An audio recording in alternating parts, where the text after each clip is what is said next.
is Islam compatible to the modern age?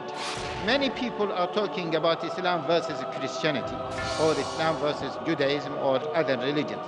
However, I do believe that the real challenge that Islam is facing these days is not the other religions, but the challenge of modernity, or the challenge of secularism, or the challenge of liberalism. That is the real challenge. We see that some Muslims are developing their own version of al-Islam, and that is the real challenge.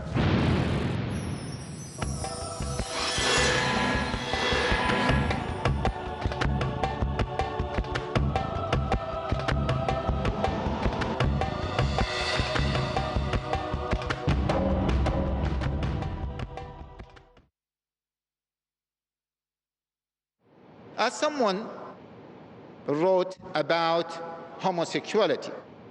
Now, 50 years ago, most of the European countries used to consider homosexuality as mental illness. Then the matter has developed, as they say, because of the development and the changes in our life. So now they started to say that homosexuality is something which is what? Legal. It is not anymore an illness, a mental illness. It is not anymore illegal.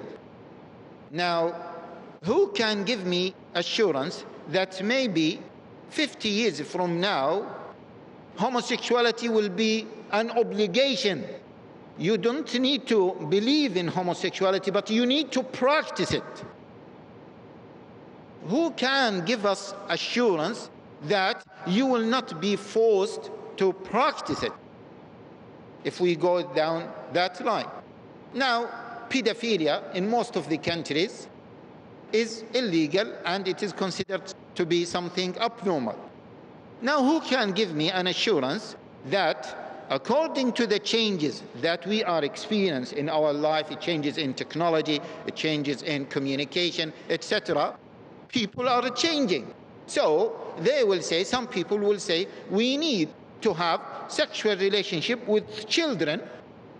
That is mandatory because of these changes.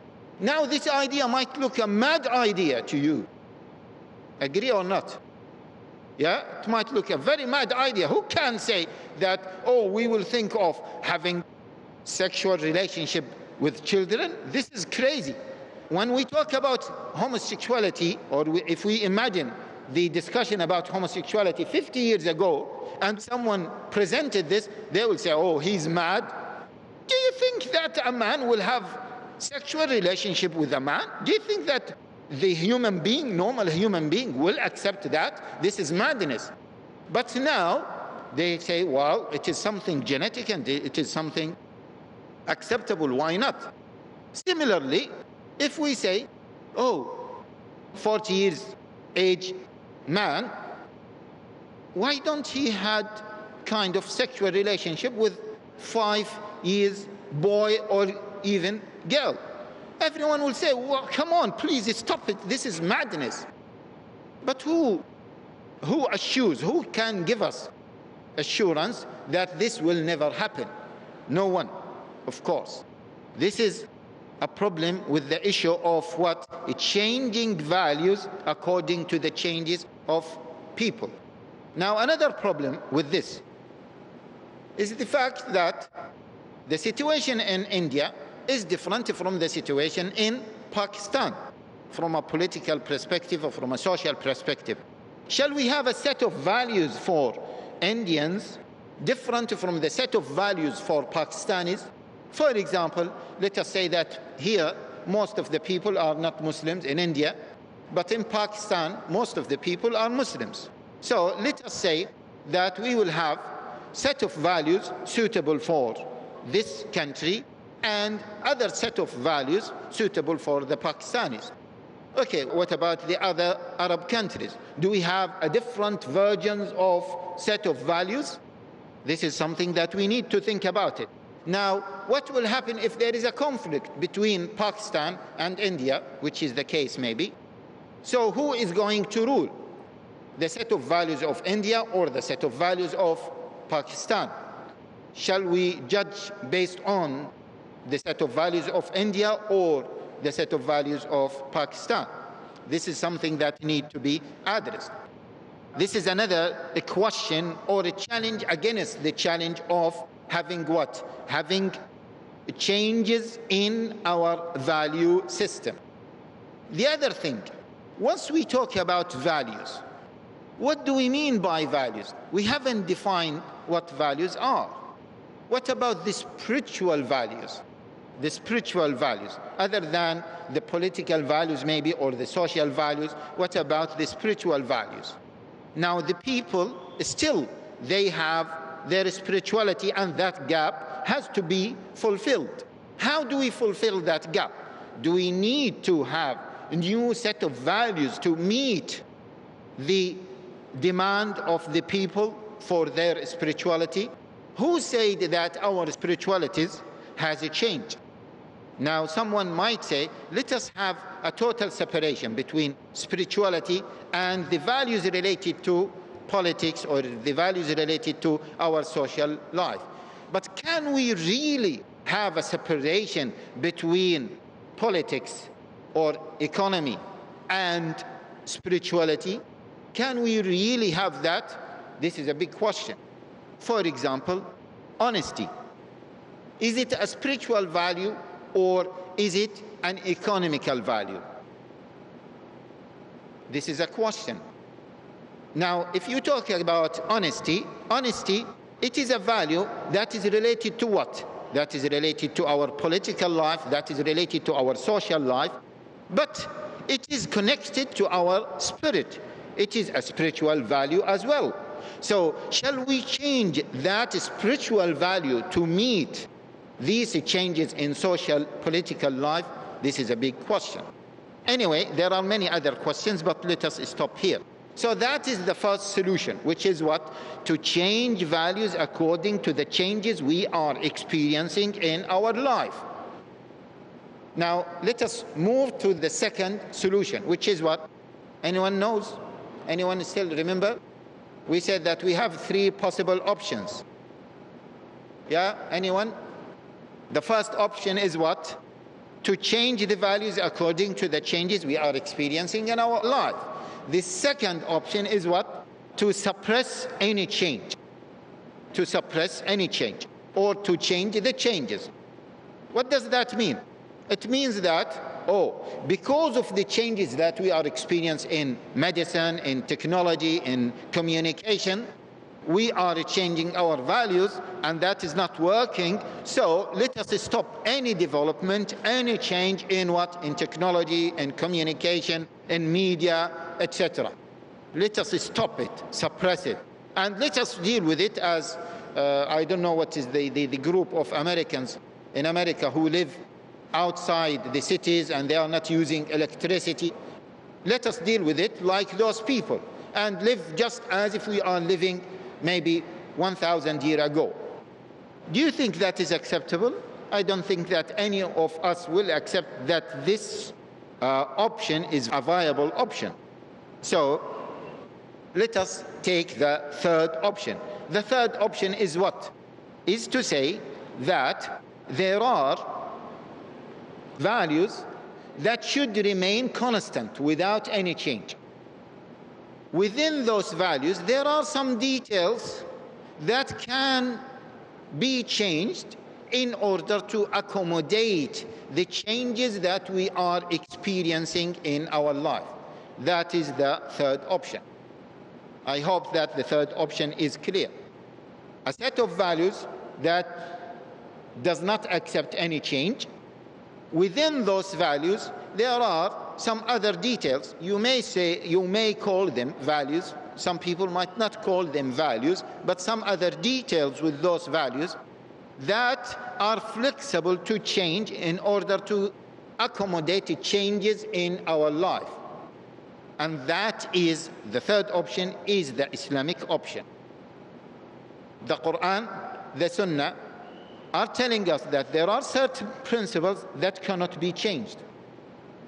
Within those principles, there are certain details that are flexible for a change.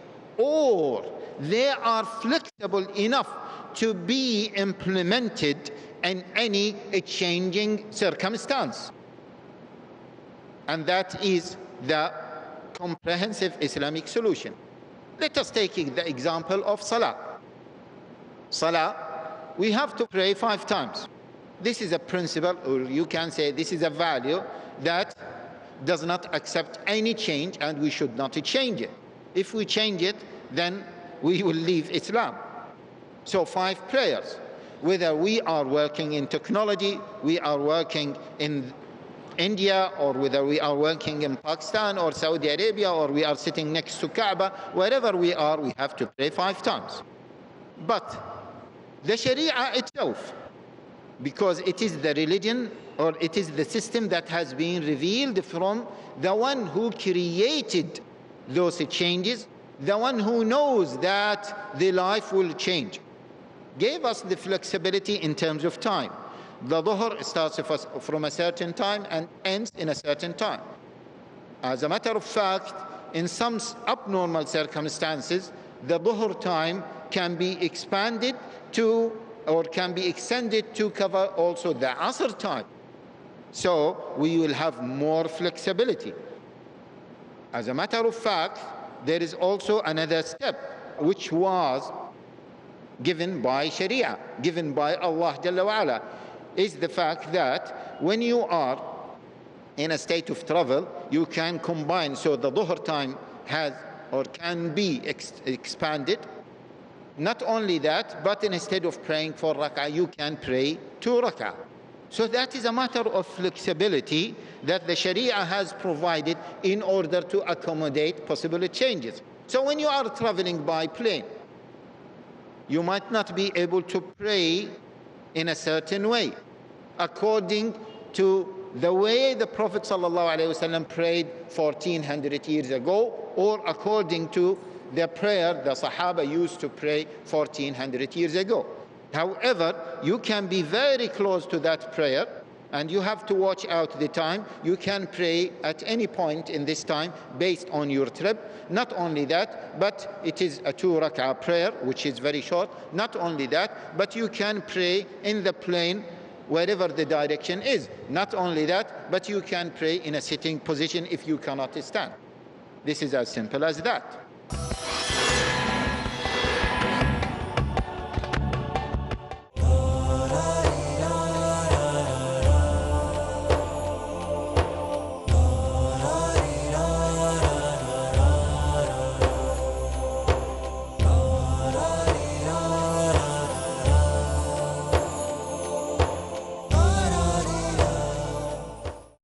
I'm your brother in Islam, Hussein Yi from Malaysia, and you are watching Peace TV, the solution for humanity.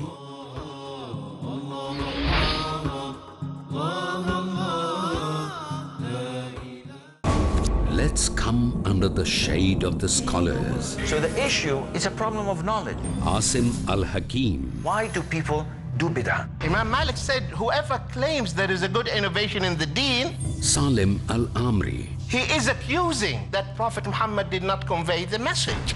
Dr. Mamdouh Muhammad. If you know that the Prophet ﷺ did something and I do something else, you have to follow the Prophet ﷺ. Don't follow me. Abdul Rahim McCarthy. But if each one believes his goal is to please Allah, to follow the sunnah of Rasulullah sallallahu alaihi wasallam. Abdul Rahim Green. I think this really is to do with your internal state. Where does the Quran and Sunnah point to?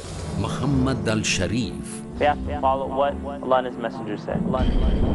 Let's imbibe from these scholars the fruitful solutions for the problems of the world. Which one we would take and which one we would leave? Question to every Muslim. In the shade of the scholars. Tonight at 11:30 p.m. and repeat telecast at 12:30 p.m. India on Peace TV. Where truth is hidden, misleading quotations create confusion.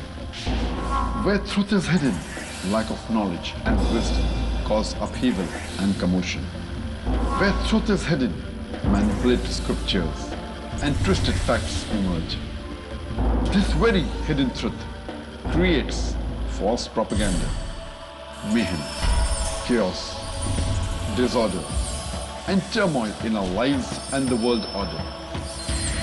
But is there anyone with courage and wisdom? What is the truth, and who has the courage to expose it?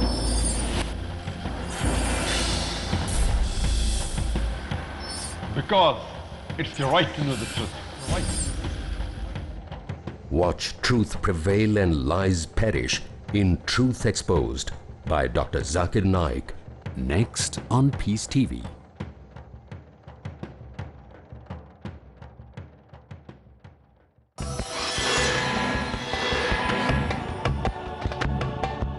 In economy, once we talk about economy, because one of my favorite topics is Islamic finance, we are talking about the prohibition of riba. That is a fixed value. But what is the definition of riba? This is a big question. However, it is clear, but so many modernists believe that the definition of riba is open for interpretation, and that is again another challenge that we need to face. So the definition of riba, as it is mentioned in hadith Ubadah ibn Samit, and it can be summarized: money for more money, money for more of the same type of money. Yeah, that is a very simple definition. Now, the Prophet ﷺ originally said gold for gold.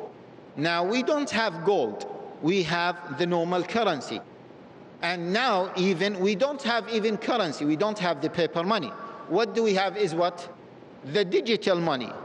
The digital money means the money in existence, it doesn't really exist. What exists is what? Figures on the computer, which is a digital money. Can I exchange 100 pounds for 200 pounds just on figures? That is a big question. Now the Sharia says whatever, anything is considered to be money should be exchanged for the same amount of money, provided that it is the same type. That is a fixed value, it cannot be changed. Once we start to play around with it, we had the credit crunch and we had the economical crisis that is affecting everyone in this globe. Now, the challenge here is to know what are the boundaries of transactions that do not accept any change, and what are the other outside those boundaries that accept a change. That is for the scholars to answer. But it is something that it is flexible for research, for more research, and we don't have time really to address it now. But the point is, there are within finance, I'm not talking about Islamic finance, within finance, there are set of values that have to be fixed and should not change. And Islamic finance is defining for us what are those principles or values that should not change, and what are the values that can change. Now, this approach, which is the third approach, why do we go for the third approach? So this is the third part of this discussion. Why do we go for the third approach? Why don't we say that let us just have changes in our values? Why do we need to stop certain changes in order to preserve certain other values intact? I hope that the question is clear. The question again is, why do we need to keep certain values intact without any change and allow other details to be changed? Why don't we say that let us accept any change and any value? Is it clear? And what's wrong? For example, pedophilia.